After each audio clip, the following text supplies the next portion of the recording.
Me da mucho gusto saludarte, Dana. Bienvenida.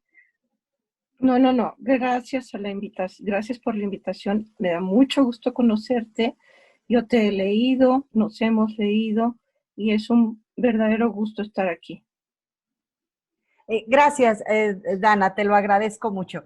Dana, bueno, una de las cosas que siempre les pregunto a los escritores, a las escritoras en este caso, porque este ciclo se enfoca principalmente en escritoras, pues fue cómo se acercaron a la literatura, cómo es que decidieron acercarse a la literatura. No sé si en tu caso haya sido primero la poesía. Entonces me gustaría que nos contaras sobre estos inicios de tu trabajo, de este acercamiento y tu trabajo literario.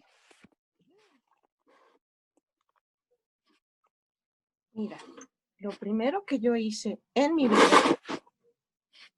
escrituralmente, fue un cuentito en la secundaria que ganó el premio, el primer premio, yo tenía 12 años. Y la verdad es que me encantó hacerlo. Ese fue mi primer acercamiento a la literatura de manera profesional, digamos, pero es una broma, ¿no? Pero la poesía empezó después. Yo ya estaba en la universidad estudiando filosofía, no letras. Siempre dicen filosofía y letras, yo era filosofía, no letras. Y entonces había una serie de compañeros míos muy generosos que estaban en la carrera de letras, algunos, sobre todo uno, Benjamín Valdivia, que es un poeta muy conocido. Excelente. Que ha ganado muchos premios. Y con él teníamos una especie de taller itinerante, no teníamos horarios, no teníamos nada, pero como nos veíamos siempre en la Valenciana, la Escuela de Valenciana donde yo estudié en Guanajuato, le pasábamos las hojitas a él y nos leíamos entre todos. Estaba Demetrio Vázquez, no sé si lo conozcas, Arnoldo Cuellar, que es más bien se dedica al periodismo. Y entonces empecé a escribir. Tiempo después, no sé, un par de años después de que empezara a escribir, junté un librito y lo envié, bueno, un poemario, no era un librito, lo envié al Centro Mexicano de Escritores y me dieron la beca. Tenía, no sé, 19 años quizá. Esos fueron mis pininos en la poesía y en el cuento. No hay que olvidar el cuento. Ok, muy bien. De alguna manera, digamos, la familia no va a determinar esta vocación literaria o de pronto nos encontramos con escritores que en su familia pues no había libros, no había nada, no había su gusto por la lectura. Sin embargo, es un encuentro que se da pues en la escuela o de alguna manera fortuita. En tu caso, dentro de tu familia, ¿sí había alguien que pudiera guiar tus lecturas o nos encontramos con esta relación que se da con base en el azar, con el destino? Mi mamá estudió para maestra. Mi abuela también siempre fueron muy generosas con sus estudiantes, con sus hijos y nietos también. Mi mamá quería estudiar letras. De alguna manera, esto es hereditario, yo supongo. Mi papá leía muchísimo, sobre todo novela. Pero no tuve yo en casa un guía de poéticamente hablando. Yo creo que poesía era lo que menos se leía. Yo cuando era muy pequeña me gustaban mucho los poemas, incluso los poemas que venían en los libros de textos o los que me encontraba por allí ¿te acuerdas? El Declamador sin maestro y cualquiera de esos libros. Y yo veía un poema y lo veía como un niño ve ahorita no sé, unas instrucciones para un videojuego, me asomaba, ¿no? Y decía, bueno, ¿cómo lo hicieron? ¿Y por qué suena tan bonito? ¿De dónde sacaron esas imágenes? Me acuerdo muy bien de esas sensaciones, esos asombros cuando yo leía un poema. Eso es todo. Yo leía más bien cuentos y leía novelas y leía cómics. Muy, muy joven leí Guerra y Paz, por ejemplo. Me encantaba Chekhov desde antes. Yo me dedicaba a tocar piano. No, nada que fuera como para ser una creadora de música. Yo nada más tocaba el piano. Y llegué a dar pequeños recitales, nunca individuales, pero bueno, tocaba sonatas de Mozart, un poco de Bach, un poco de esto y del otro. Dejé tocar el piano pronto, como a los 13 años más o menos. Pero eso también cuenta como un inicio, digamos, todas las artes se tocan, ¿no? De alguna manera. También pintaba un poco, pero nada que indicara que yo fuera a ser una gran pintora. Era buena copista, incluso, pues no sé, era la mejor de mi clase, eso sí lo puedo decir, o por lo menos la que terminaba los cuadros, porque tenía una muy buena amiga que era excelente para dibujar, pero le daba flojera y los dejaba por ahí. Entonces, ¿qué más te puedo decir? Son inicios de cualquier manera, porque no era la poesía, pero era la música, era la pintura, también bailaba algo, hacía algo de ballet y danza moderna después. Después me empecé a cambiar mucho de casa, pero muchísimo. Entonces, pues ni el piano podía viajar, ni tampoco era muy buena. Yo creo que no hubiera sido yo una gran compositora y que el piano se fue quedando atrás también, ¿verdad? Pero era más fácil un lápiz, más práctico. Y también pintar, yo creo que no pintaba yo para pintar tanto. Entonces, hasta que me quedé con el lápiz nada más. Y eso fue en Guanajuato, en la Universidad de Guanajuato, mientras estudiaba yo filosofía. Entonces, esas primeras lecturas se dieron mucho en Guanajuato, donde yo empecé a corregir lo que yo hacía, y es dolorosísimo, a ver lo que yo hacía, ¿no? A través de los ojos de los demás primero y después un poco yo. Tiré el primer libro a la basura, ya completito.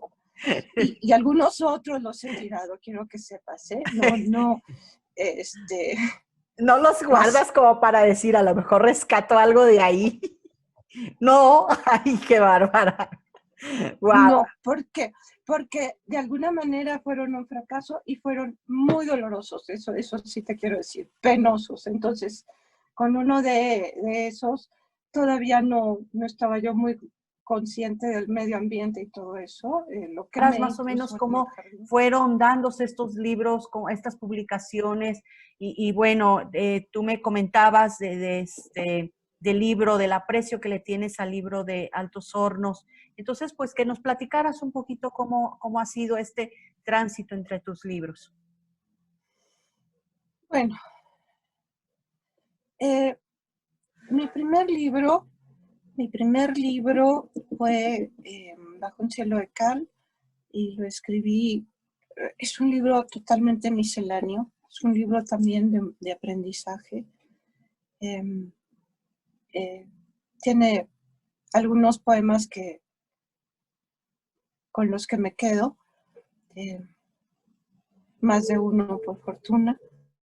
El segundo libro fue Poliéster. Es un libro que trata de todos estos asuntos de cómo estamos terminando, esa angustia de ver el mundo que no está mejorando en cuanto al ambiente. Altos Hornos es peculiar, en realidad es mi tercer libro. es peculiar porque es un libro que quise escribirlo 15 años antes de haberlo escrito. Yo pasaba por Altos Hornos, por la carretera 57, y, y decía, bueno, ahí está mi libro, ahí está, yo quiero hacer algo con eso. Y no salía, no salía, no salía. Por fortuna no tiré nada porque no empecé nada. O sea, no se me antojaba hacer algo. Realmente no tenía, no sé, el rayito de luz, como se llame, no, nada. Hasta que un día lo escribí y fue casi, no sé, como si se hubiera estado escribiendo solo, se encontrar el tono, porque no es un libro, es el paisaje industrial, pero con mi experiencia de vida dentro de él, ¿no? Entonces yo en Monclova, bueno, yo crecí sabiendo a qué horas se vaciaban los hornos, porque toda la ciudad se inundaba de estos polvos, sulfuros y óxidos y todo lo que quieras, que afectaba la vida de todos, porque tú veías a los trabajadores por todas partes pasar por tu calle, eh, cansados, con la piel quemada, enrojecida, y con la mirada vacía, porque yo creo que trabajar a esa temperatura, el calor que hace en Monclova, imagínate, y luego vaciando los hornos. Es un trabajo realmente infernal, es muy pesado. Y me tocó la quiebra, la primera quiebra, ya ahorita quieren declarar otra. Yo viví en Altos Hornos cuando todavía existía solamente los viejos hornos, no habían instalado los nuevos hornos, ¿no? Me dio mucho gusto porque yo siento que mi, mi, um,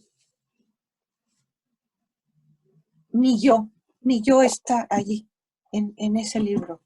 Um, mi, mi sensibilidad, mi percepción del mundo, mis preguntas, fíjate, es muy difícil crecer en una ciudad industrial. Se decía que Monclova era probablemente la primera o segunda ciudad más contaminada del mundo. Y por un tiempo, pues estaba yo bastante segura de que todos los que vivimos entre tanta contaminación, íbamos a terminar con un cáncer o alguna cosa de esa, ¿no? Esa angustia ya la sobrepasé hace mucho y incluso llegué a tomar jugos, llegamos a tomar toda mi familia jugos y desintoxicantes y todo lo demás, porque en verdad era una cosa extraordinaria. Había muchos menos árboles que ahora. En fin, es paisaje con vida, ¿no? Uh-huh. Pero ahí está tu vida. O sea, yo ahí, sean los hornos o sea lo que fuera, yo paseaba en bicicleta todos los días, yo podía jugar en la calle, podía tener una calidad de vida probablemente superior a la que tienen muchos niños de ahora, que no pueden ni siquiera salir a la tiendita de la esquina porque es peligrosísimo. Entonces ahora el paisaje urbano, yo creo que hasta rural, creo que sobrepasó aquello tan terrible y a la vez tan asombroso y a la vez tan maravilloso que fue crecer en medio de los Altos Hornos, ¿no? ¿Qué más te digo? Me gustó mucho escribirlo porque todos esos como barreras psicológicas o de creación que yo tuve para escribir Altos Hornos, un día se quitaron. Y entonces el libro surgió, no sé, en muy pocos días, fluyó. acababa un poema, yo decía, sí, este era, y sí, este era, y sí, este era. Fue muy bonito el proceso de creación. Corregirlo, eh, pues sí me llevó un añito, una cosa así, por lo menos, pero escribirlo 15 años, yo creo. Y es algo que me asombra, porque probablemente sea vitalmente lo que más cerca tengo a mi propia infancia, a mi propia vida. Lo más cercano y al mismo tiempo tan difícil, tan lejano. Sí, muy bien. Hacíamos recuento de tus libros, después vienen otras Sí. obras. Sí, bueno, después de Altos Hornos, que fue publicado un poquitito después de Boxers, pero fue por motivos editoriales, porque Boxers lo publicaron en un mes. Es el tiempo que un libro premiado tarda en ser publicado, tardaba en Joaquín Mortiz. Boxers, a ver, yo empecé a escribir Boxers en realidad, y esto fue después de algunos amigos me lo dijeron y de un proceso de reflexión. Yo tengo un poema en mi primer libro que se llama La calle de las novias. Fue un libro que escribí un mediodía, te lo juro, un mediodía, y lo escribí caminando, no sé, así pasó, en la calle, en una de las calles del centro de la ciudad, en Chile, y es acerca del asombro. Ahí hay muchísimas cosas, están todas las ceremonias humanas habidas y por haber. Hay trajes de novia, hay mortajas para bebé, hay bautismo, primera comunión, 15 años, o sea, todo junto ahí en el. Entonces, el poema es acerca del asombro de ver en el aparador todas esas ceremonias y finalmente la vida, ¿no? La vida, el amor a la vida y la vida, y el amor a los otros, pero todo mediado, digamos, por todas estas ceremonias, o todos estos rituales, fiestas tribales o como quieras decirle, ¿no? Entonces, es ese asombro de ver cómo no nos podemos quedar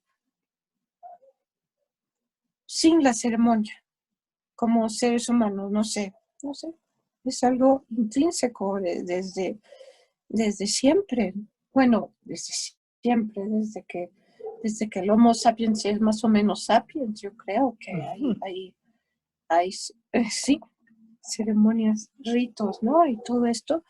Entonces, Boxers es un poco la calle de las novias, pero magnificado, crecido, porque siempre me ha asombrado ver cómo un simple editor de ideas, que es un publicista, puede jugar con tu conciencia, con tu subconsciente, con tu vida, con tu no vida, con todo. Entonces, como el mundo de las compras y de los rituales, cómo el mundo de los rituales pasó a ser el mundo del consumo desenfrenado, sobre todo a partir, esto es más o menos,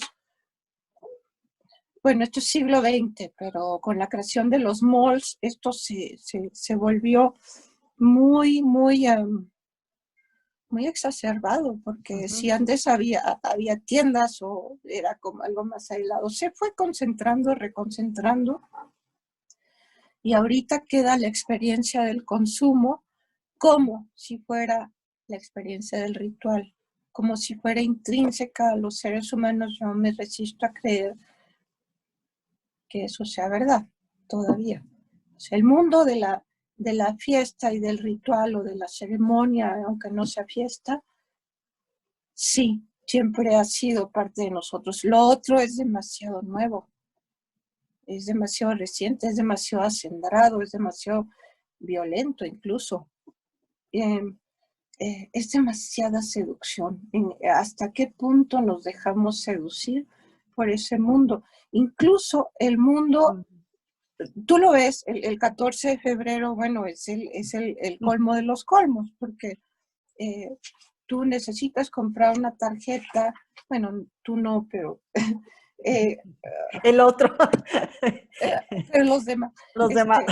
Sí, se hace todo un festival del amor y de las relaciones humanas, y es el puro consumo desmedido. Es como cuando nos enseñaron a comprar plástico porque los primeros eslogans decían es que el plástico es buenísimo porque lo puedes tirar, ¿no? Y ahora tenemos mares de plástico.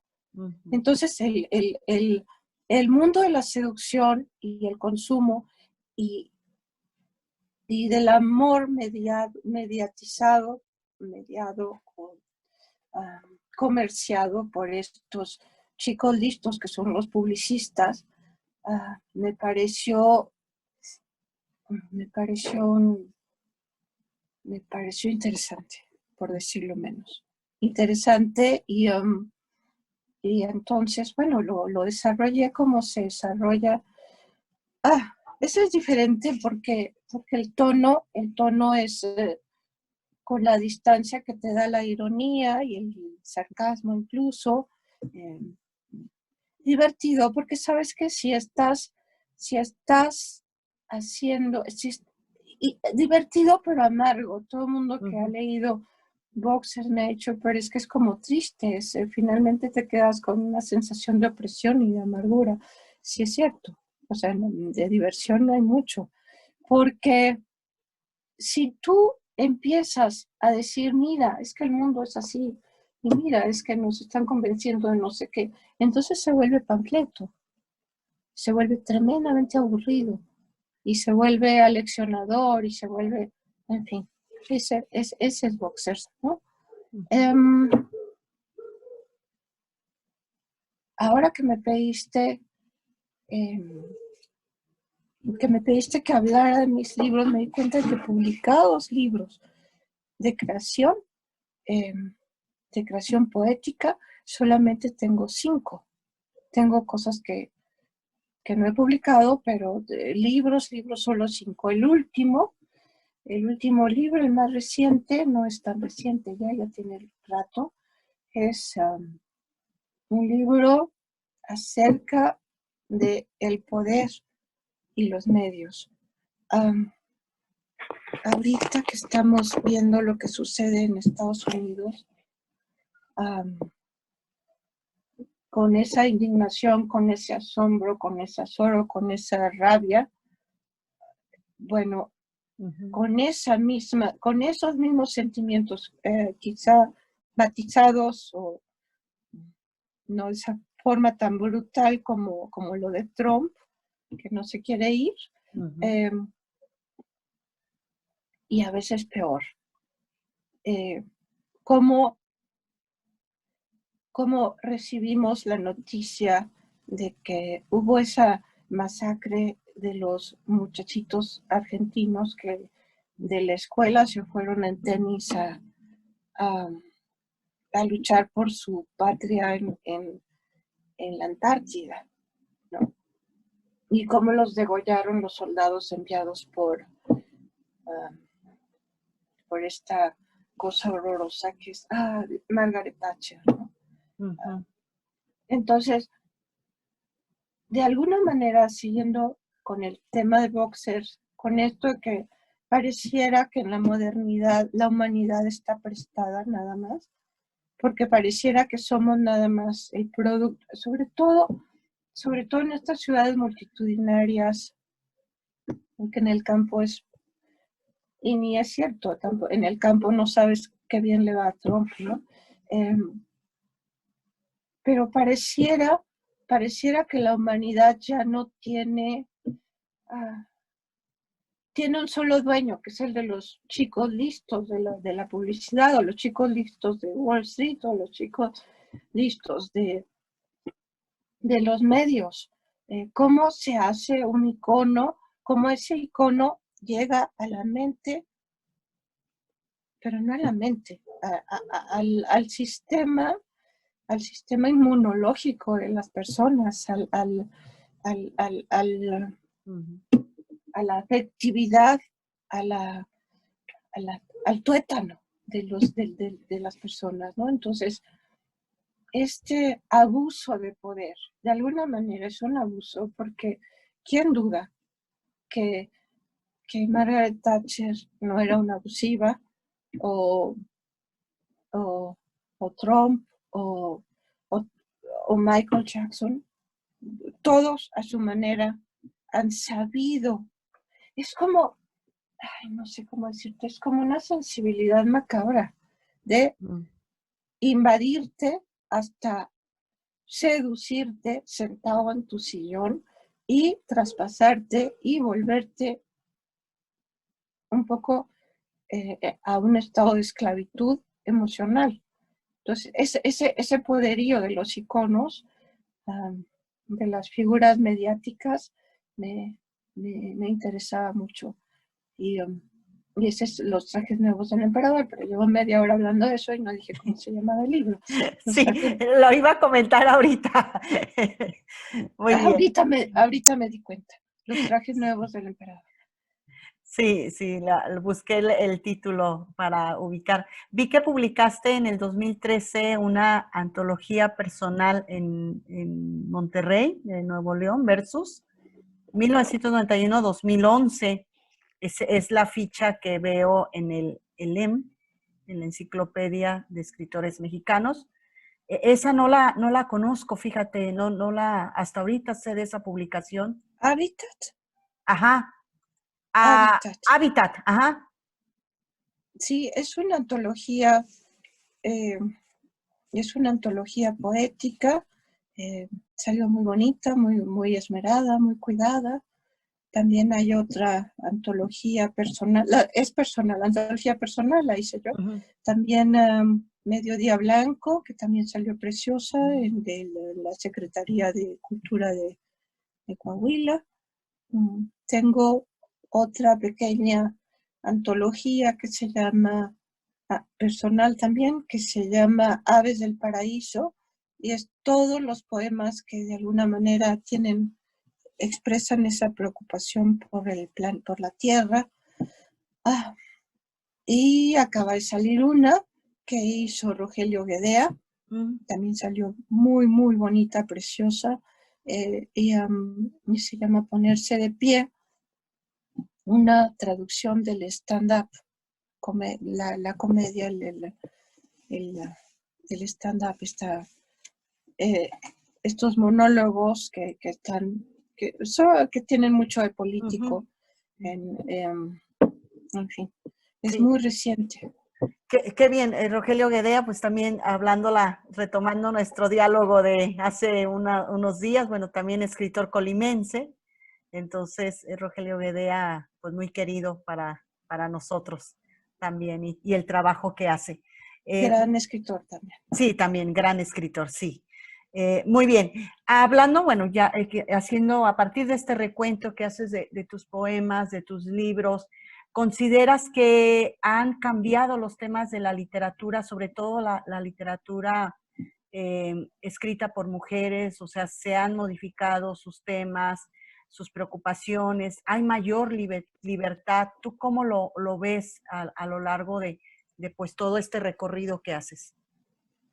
Mira, cuando yo empecé a escribir poemas, hace ya rato, porque empecé de alguna manera a escribir poemas a los 10, ¿qué te gusta? 18, 19 años, no había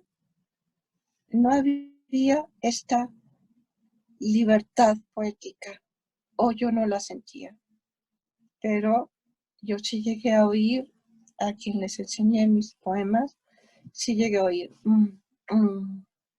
no puede ser tan política, oh, feminista, ¿no?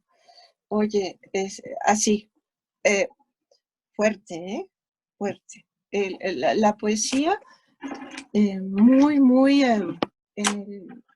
digamos, en el cariz, en el tono, era muy pasiana, toda, o tendía a ser. Entonces todo lo demás era, pues digamos, era por decirlo de una manera suave, atrevido, escribirlo y publicarlo y enseñarlo. Sí, Sí. sí, mucho. Entonces, era una de las cosas con las que quería terminar la entrevista, pero mejor no la terminamos aquí, pero lo digo de una vez porque viene el caso.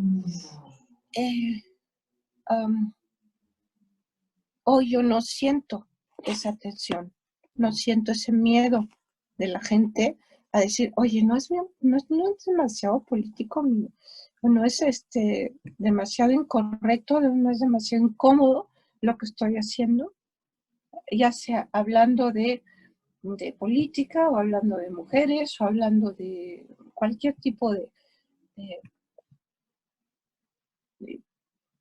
cosa que nos incumba, cualquier problema acuciante, no es demasiado trivial, no es demasiado.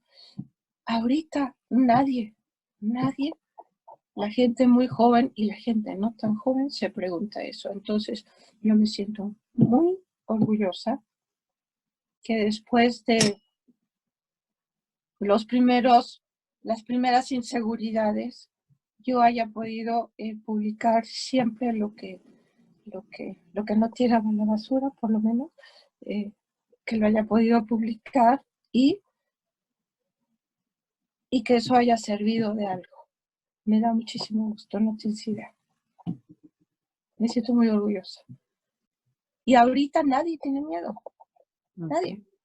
Digo, lo peor que puede pasar es que te salga un mal poema político o un mal poema acerca de las mujeres o un mal poema acerca de qué te gusta del coronavirus, lo que sea, ¿no?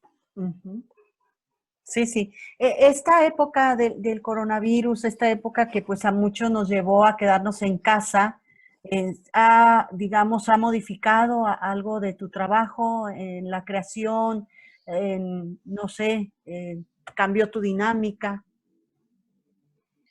Sí, necesariamente, porque dejé de manejar mucho y entonces tuve mucho más espacio.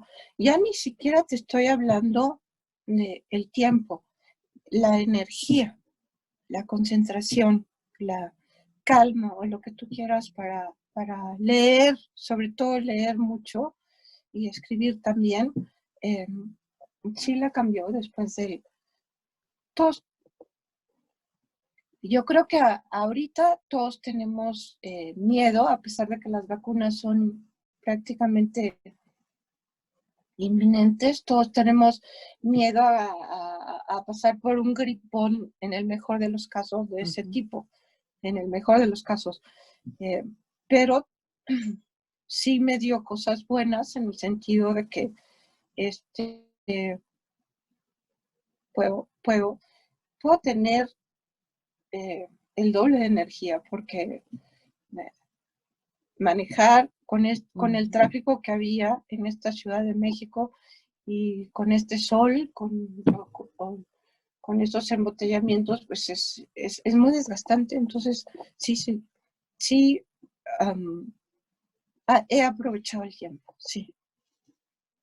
Sí, qué bueno, sí, porque algunas otras personas, bueno, de nuestros, supongo que en tu caso también, bueno, hubo pues cierta frustración el hecho de ya no salir, hay gente que de plano pues batalló para aclimatarse pues a esta nueva realidad, pero pues sin embargo pues pues se va saliendo poco a poco, ¿no? Pero en este sentido, pues qué bueno que aprovechar estos espacios para la No, lectura y la escritura. Sí, fue muy frustrante, aterrador también al Ujú, principio y, y sigue siendo de repente cuando ves las cifras o cuando ves que alguien se enferma gravemente y se muere, eh, es terrible y te hace repensar todo en realidad. ujú, Eh, es, fue terrible. Mira, yo tenía al principio, cuando inició la pandemia, yo tenía un paquetito de mascarillas porque mi hija usaba mucho el metro y había una epidemia de sarampión que incluso había llegado a algunas estaciones del metro, se había detectado en algunas estaciones del metro de Ciudad de México. Entonces, cuando, cuando esto del coronavirus, yo tenía algunas mascarillas, después ya no me las quisieron vender, que porque era para la pandemia. Eh, entonces comencé a pensar, en realidad esto de las infecciones masivas, pues no sé cómo nos libramos de la gripe porcina, no lo sé.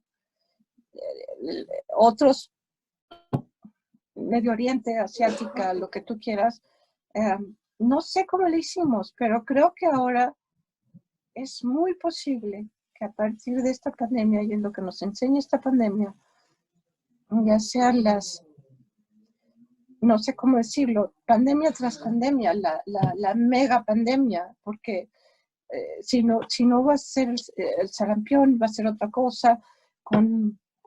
En Estados Unidos lo vemos muy claro, las campañas que hay para no vacunarse son ujú. impresionantes. Yo no sé para qué quieren hacer tantas dosis de vacuna si la mitad de la gente no quiere vacunarse. No sé si la mitad, pero un porcentaje muy alto de personas no quieren vacunarse. Eh, ese es en realidad, a lo mejor se tardó, pero probablemente este sea el futuro de la humanidad. A lo mejor hasta vivir con la, con la mascarilla, como mi hija ya la tenía que usar diariamente sin pandemia, la tenía que usar para no contagiarse de sarampión, ¿no? Que Mm, está vacunada y todo, pero está dando, te puede dar otra vez, ¿no? ujú. O, o otra viruela o lo que sea. En los jardines de niños se ve como las maestras, sobre todo las maestras que eh, vuelven a tener viruela, vuelven a tener sarampión, vuelven a tener eh, las cosas para, vuelven a tener las Ujú. enfermedades para las cuales ya están vacunadas, ¿no? Tu Sí, sí, gatito. sí, está ahí, nomás que está en la parte de arriba de la ventana y viene a maullarme porque ese es uno, pero acá tengo otra. Tengo muchos gatos y entonces están encerrados porque cuando hago las entrevistas se vienen aquí al escritorio y entonces pues es pasar para arriba y para abajo, me pasan la cola por la cara. Entonces es muy divertido, ¿no? Entonces está una encerrada, entonces está llore y llore desde hace rato, pues hay que se quede. Este, Saludos al gatito. sí, son muchos, son como 14. A los 14 gatitos, A sí. los 14, muy bien. Dana, una pregunta que tiene que ver con el trabajo ético del escritor. Me preguntaba yo, a partir de que obtienes en el 2006, si no me equivoco, el Premio Nacional de Poesía Aguascalientes, eh,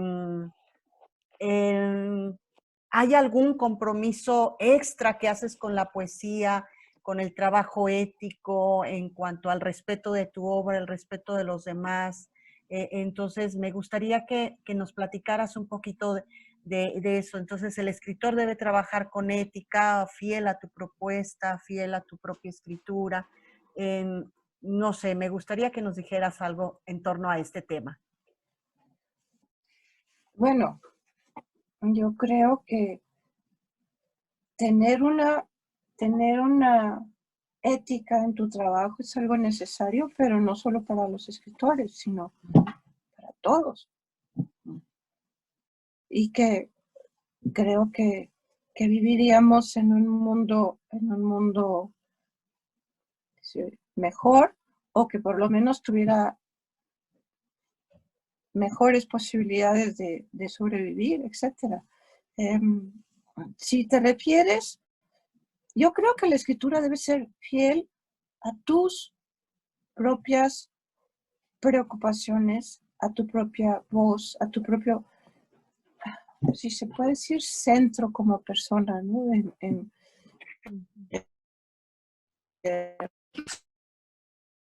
Yo creo que es pésima poesía la que se hace para no disgustar a nadie, para agradar a todos. No sé si se puede llamar poesía incluso, ¿no? No sé. Entonces, yo creo que, que sí, que el trabajo de un artista, claro, no es explícito. ¿Cómo le dices a un músico, por ejemplo, dónde está tu ética como músico? Porque ahorita hiciste, no, en lugar de hacer una sinfonía, hiciste, no sé, una pieza corta, una sonata, vete a saber. Ah, es adentro todos nosotros tenemos como cuerdas interiores que nos dicen, estás cerca o no estás tan cerca, te estás alejando de tu centro de gravedad, de tus, de tus creencias, ni siquiera son creencias, porque uno va evolucionando también como persona, es tu sensibilidad, tus aspiraciones, tu persona, ¿no? Claro, claro que todos debemos estar cerca de, de cerca de lo mejor que tenemos. Muy bien. Dana, ahorita que comentaba eso, y bueno, retomando algunos puntos de tu entrevista, ¿cómo fue que llegas a la Ciudad de México?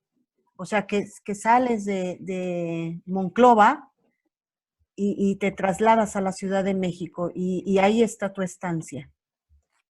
Mira, yo es que he tenido tantas mudanzas. Yo nací en Monclova, pero mi papá vivían en Estados Unidos. Yo nada más vine a nacer a Monclova. A los 4 años y medio que yo tenía, regresé al kinder, al jardín de niños, y estuve en Monclova, viví en Monclova hasta los 15 años. Después nos mudamos a Saltillo, toda la familia. Después de Saltillo, yo me fui a estudiar a Guanajuato, la licenciatura. Después de Guanajuato, subí mis cosas al carro y me vine a la Ciudad de México. Y aquí sigo. Muy bien. Pero sí, fueron muchísimas mudanzas. Ok, muy bien. Pero digamos, bueno, en la Ciudad de México te sientes bien, ¿Por te qué? sientes... ¿Por qué? Sí, bueno, de hecho vine a estudiar la maestría en, en filosofía, que no la terminé, me faltaron 2 materias y luego ya no la pude reanudar porque la UNAM es muy rigurosa si dejas una maestría sin terminar. Tienes que terminarla en cierto número de años y ya no te puedes reinscribir aunque te falte bien poquito. Entonces fue mi frustración, empecé a trabajar, no la pude continuar. Entonces ya me quedé aquí. Conocí a quien es mi compañero de vida, a Héctor, Héctor Carreto, que también es poeta. Aquí nacieron mis hijas, y aquí trabajo, aquí vivo. Muy bien. Bueno, una última pregunta que te haría es, ¿qué tan de acuerdo estás con estos conceptos, literatura del norte, por ejemplo? Mira, yo no sé si existe una literatura universal, pero las clasificaciones, subclasificaciones y subclasificaciones son muy útiles para entenderla. Para entenderla, organizarla, clasificarla, poderla leer y comprender mejor. Entonces, a mí sí me parece que existe una literatura del norte porque hay una serie de temáticas, una serie de paisajes, una serie de situaciones que no están en otra parte. Entonces, doloroso, interesante, también muy abundante. Me parece que sí es muy útil el concepto de literatura del norte y me parece que el concepto de literatura de mujeres no es que sea una literatura de mujeres o para mujeres. A mí sí me parece que es muy interesante ver cómo las mujeres, por lo menos en México, tenemos en realidad unos 70 años de haber, no sé cuánto tiempo exactamente, de haber votado, de tener permiso para votar. Estamos fluyendo con una serie de temáticas y de puntos de vista y de cosas, son universos que no habían surgido a la literatura ni a la poesía. No habían surgido, no habían emergido, ¿no? Quería decir algo, se me está yendo, algo interesante, algo que me las mujeres, y me di cuenta, me di muy bien cuenta cuando escribí Boxer, las mujeres siempre hemos tenido una muy extraña relación con la poesía erótica, por ejemplo, porque carajo, donde quiera que busques un poema que describa el cuerpo masculino, está bien difícil que lo encuentres, por ejemplo, ¿no? Es el deseo cosificado o representado en el cuerpo femenino. Está muy extraño, es como estar leyendo el periódico del vecino, porque el punto de vista no es exactamente el que te corresponde, seas heterosexual o no lo seas. O sea, existen poemas eróticos acerca del cuerpo femenino, no del cuerpo masculino, por ejemplo, ¿no? Existían. Ahora se empieza a hablar desde el punto de vista femenino. Entonces, ¿por qué no decir que sí, realmente está surgiendo una poesía de mujeres, una literatura de mujeres? Yo creo que sí. Porque te digo, son mundos, son universos desconocidos. Ahorita, por ejemplo, lo mencionaba, creo que era José Emilio Pacheco, lo mencionaba en su homenaje en Oaxaca, que en realidad ahorita en los talleres en todo el país hay tantas mujeres como hombres o más. En las escuelas de medicina también ya no es extraordinario ver a una mujer que estudie para medicina. Incluso ya son el 60%, hasta 70% a veces de mujeres. No es que se trate de rebasar un porcentaje u otro. Digo que estamos viviendo situaciones extraordinarias y que toda esta afluencia de mujeres, todo este acceso de mujeres a la poesía, tiene que recibir un nombre. Es muy nuevo y es muy renovador, muy interesante y muy iluminador. Entonces yo creo que está bien que tenga un nombre, independientemente de que todos aspiramos a ser parte de la literatura universal, obviamente, ¿no? Muy bien. Dana, ¿algo que desees agregar para cerrar esta entrevista? Bien, yo quería decir una cosa acerca de los procesos, del proceso de creación de un poema. A mí me gusta mucho pensar en que uno encuentra el poema parecido a como entra yo, mejor decir, yo empiece por la música. Yo lo siempre como detectar una fotografía. Entonces, mira, eso es lo que yo creo, justo eso. Y después de eso, que es como una eureka, tengo ya sé qué es.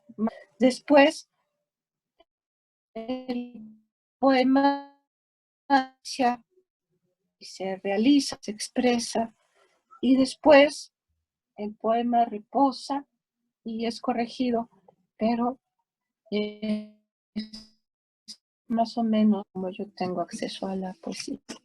Todavía. Muy bien. Dana, se te estuvo un poquito yendo al internet, entonces algunas palabras se cortaron. Entonces ahorita tienes como que bajo tu internet y parte del mensaje no sé, no llegó. Entonces no sé si ¿Quieres quieras. que lo repita? Sí, porfa, porque si no, no sé, yo nomás que no te quise decir nada porque estabas elaborando el mensaje. Entonces sí, si quieres, repítelo, por favor. Sí quisiera decir algo acerca de cómo he notado que escribo cada uno de mis poemas. Siempre en mis poemas el detonador es una fotografía, una imagen, algo muy parecido a lo que es detectar una fotografía en el ambiente. Después de eso, que es como un eureka, como ahí hay algo, ahí encontré algo. Después el poema inicia el vuelo y se expresa a sí mismo. Después el poema hay que corregirlo, no, reposarlo primero y después corregirlo. Son las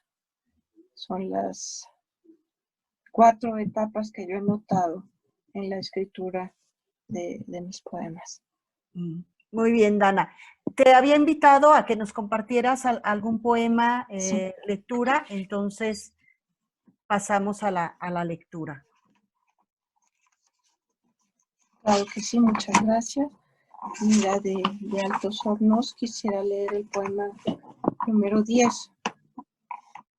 Antes de existir un jardín en mi casa, entre los escombros de la construcción, dentro de un nicho, 2 albañiles protegieron un milagro. La jacaranda de 30 centímetros que nació bajo unos tablones de madera. Jacaranda, el árbol que endulzaba el aire de la acera, de ventanas y puertas con ráfagas de lilas descompuestas, fue la cortina de follaje que también pobló el tallo de mi cerebro durante los 4000 días que existí bajo el eterno crepúsculo multiplicado cada tarde. En ellos clavé los ojos y los pies y la raíz de mi existencia ante la creación del acero. Y durante los días más calcinantes, al lado de la puerta principal, se enredó una madreselva que perdía el interés en la vida. Pues muchísimas gracias Gracias a ti, por Dana. este espacio. Muchísimas gracias, con gusto. El gusto es mío, Dana, y pues te mando un abrazo muy fuerte. Gracias por esta oportunidad de conocerte, de compartir y pues de escucharte, ¿no? Te estoy muy agradecida y pues te mando un fuerte abrazo y pues agradezco también a quienes estuvieron a lo largo de la transmisión al pendiente de toda esta charla maravillosa con Dana. Gracias. Muchas gracias.